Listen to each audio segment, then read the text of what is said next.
Patuloy pa rin po ang panakanakang putukan sa pagitan ng militar at MNLF Miswari faction ngayong ika-19 na araw ng krisis sa Zamboanga. At sa kabila po nito, hindi pa rin natutunton ng mga puwersa ng gobyerno ang nanguna umano sa paglusot na si Ustad Javier Malik. Mula sa Zamboanga City, may ulat on the spot ang aking partner na si Rafi Tima. Partner?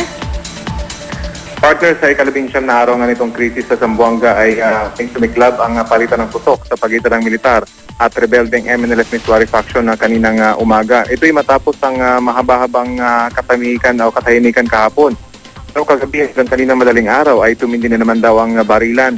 Katunayan, partner, hanggang kaninang umaga ay dinig natin ang barilan sa bahagi ng Santa Barbara malapit sa Lusca Street na naging sentro ng matinding bakbakan nitong nakaraang 2 linggo.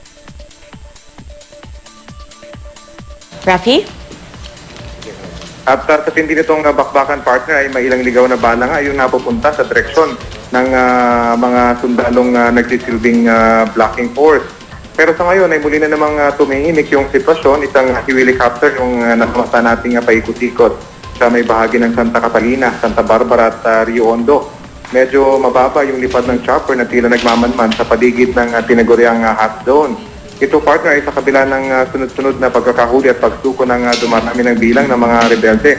Pero ang main target nga ng operasyon na si Ustad Javier Malik na sinasabing nanguna sa paglusob dito sa Zamboanga, hindi pa rin natatagpuan bagamat nakatitiyak umano yung mga otoridad na nasa loob pa rin ng conflict area, si Javier Malik. Partner?